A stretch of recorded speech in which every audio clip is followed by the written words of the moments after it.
I can smell your nappy.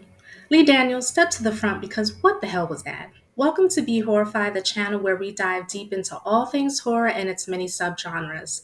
Today we're talking about The Deliverance, now streaming on Netflix. Before we dive in, I want to let you know that this video will contain spoilers, so if you haven't seen the movie yet and want to avoid spoilers, you might want to pause here and come back after you watch it. So, this movie is based on the real life events of Latoya Ammons, her mother, and her three children, a black family who claim to have experienced demonic encounters after moving into their new home in Gary, Indiana in 2011.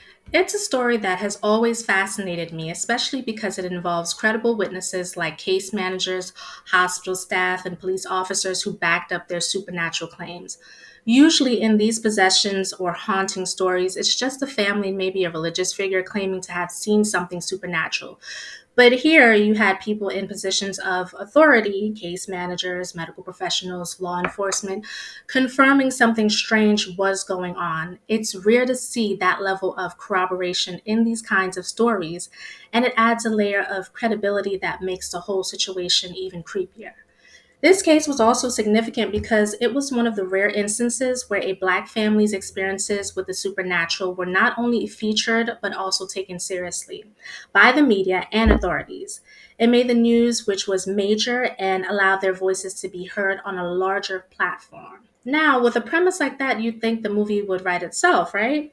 The real life events were already unnerving. There's so much that could have been done with the material without needing to stray too far from what actually happened. But unfortunately, The Deliverance missed the mark. The atmosphere that's so crucial in horror films, those tense, spine chilling moments that keep you on the edge of your seat, just wasn't there. The movie felt flat in its attempts to build dread, and for a horror film, that's a huge letdown.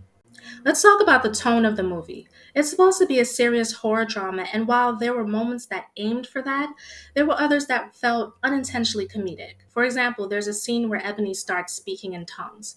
This moment is clearly intended to be a pivotal turning point in the film, but instead of terrifying, it came across as almost laughable to me. I found myself questioning whether I was supposed to be scared or amused, and that is not a good sign for a horror movie. This movie also reminded me a lot of Tales from the Hood, especially the segments that mix horror with social commentary. The original Tales from the Hood was great for its time. It tackled real issues through the lens of horror in a way that was both entertaining and thought provoking. But that was the 90s, and I expected The Deliverance, a 2024 release, to have evolved past some of those dated effects and tropes. The black eyes to signify possession, the floating bodies, the bone crushing contortions, and the stigmata imagery, these things are all things that we've seen a million of times in supernatural horror. And while they might have been effective once, they've become so overused that they've lost their impact.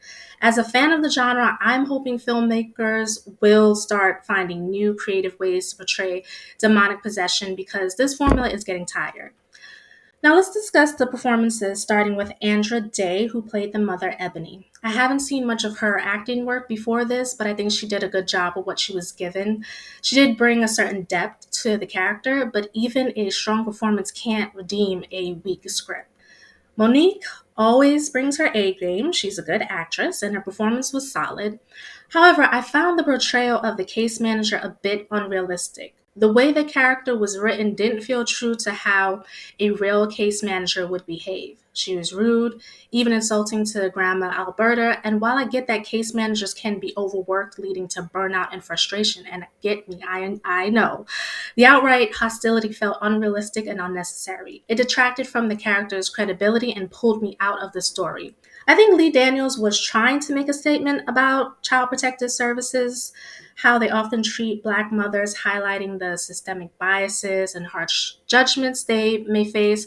But unfortunately, this message did lack nuance. Instead of offering a layered critique of the CPS system, the portrayal came off as heavy handed and one dimensional. The character's exaggerated hostility overshadowed what could have been a more subtle, powerful exploration of real world issues. Daniels missed an opportunity to delve deeper into the complexities of how Black mothers are often unfairly treated by such institutions. Now, this minor subplot involving Omar Epps and Glenn Close's character felt tacked on and didn't really add anything to the main narrative. It was a distraction from the core story, and honestly, I think the film could have been stronger if they had cut it out entirely. Also, I'm not sure why they made the grandmother white in this adaptation, especially given the real life story of the Ammons family. The grandmother is a black woman, and I believe her name is Rose, and she was a supportive figure for her family from what I've seen in the interviews. It really rubbed me the wrong way that they changed the grandmother's race. Now, Glenn Close is a good actress, but this casting choice didn't make any sense to me, and it felt like an unnecessary, form from what the true events were. Okay, so before I outlined this video, I was wondering why Lee Daniels chose Glenn Close for this role, a white woman when the grandmother is black. So on Twitter, this is what Lee Daniels said. Every black person knows in Alberta. She's a part of the fabric of our community, but we've never seen her on screen before. Thank you, Glenn, for bringing her magnificently to life. Lee, um, what are you talking about? Every black person does not know in Alberta. Now, I know we all say that, oh, all black people are not a monolith, and that's been, overused and, said over and over again. But I don't know what he's talking about here. I don't know in Alberta. So I don't know why he felt the need to do this. He would have been better off just saying, hey, I put her in this role because I needed more white eyes on my film. That would have made more sense. But what white woman is the fabric of the black community? That just doesn't sound right. So I didn't like his explanation at all. And it just reinforces why I did not like that he made this choice. All right, now back to the movie. Aunjanue Ellis-Taylor. She was in this, and she's a standout actress. But even she couldn't make some of the scenes work. Her performance was strong, but the dialogue and direction sometimes let her down, resulting in moments that felt unintentionally funny rather than frightening. And that's really the crux of my disappointment with this movie. There were so many opportunities for it to be genuinely terrifying, but it just didn't get there. Now let's talk about the children. So we have Caleb McLaughlin, I believe that's how you say his last name. He played Nate, the oldest son, and he brought a lot of emotional depth to his role. Caleb is a young rising talent, and he really made you feel for Nate. His fear, his desperation, his anger. Despite the limitations of the script, Caleb was emoting, and you could see the pain and conflict in his eyes.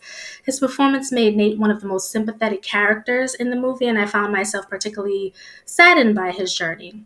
Then we have Anthony B. Jenkins, who portrayed Andra, the youngest child and seemingly the first in the family impacted by the demonic entity, also delivered a solid performance. He did a great job conveying the innocence and vulnerability of a young child caught in terrifying circumstances. You could sense his fear and confusion, which added to the overall tension of the film. And then we have Demi Singleton, who played the daughter Shantae. Unfortunately, she wasn't given much to do. It felt like her character was underutilized. I would have liked to see more from her, as her character had the potential to add another layer to the family's dynamic and the story as a whole. I also wanted to take a moment to discuss the themes of the movie and how they were handled. So, the Deliverance did touch on important issues like race, class, mental health, and how these factors intersect with the supernatural. These are crucial elements that add depth to the story, especially considering the real life experiences of the Ammons family. As a Black family living in Gary, Indiana, they face not only the terror of their alleged possession, but also the systemic challenges that come with being a marginalized group in a low income area. The movie made an effort to incorporate these themes, but the execution could have been stronger. While the film raised these issues, it didn't delve as deeply into them as the true story demands. The connection between these real world struggles and the supernatural elements felt somewhat surface level, leaving me wanting a more nuanced and impactful presentation. Now let's talk about that disrespectful line from possessed Grandma Alberta during the deliverance scene. I can smell your nappy vulva. Really? What the hell was that? Who wrote that? I have watched my fair share of exorcism movies. Demons do be saying nasty, vile, disgusting, crazy stuff. Your mother sucks in hell. Hey, The Exorcist. I mean, they had little Reagan say that to Father Karras, so I guess the line in the Deliverance does make sense. It just caught me off guard. I mean, couldn't they have thought of something else for the demon to say, especially having said that to a black woman? Yuck. Anyway, overall, I was disappointed in this movie. Latoya Ammons and her family went through something incredibly traumatic, and they deserve the film that does their story justice.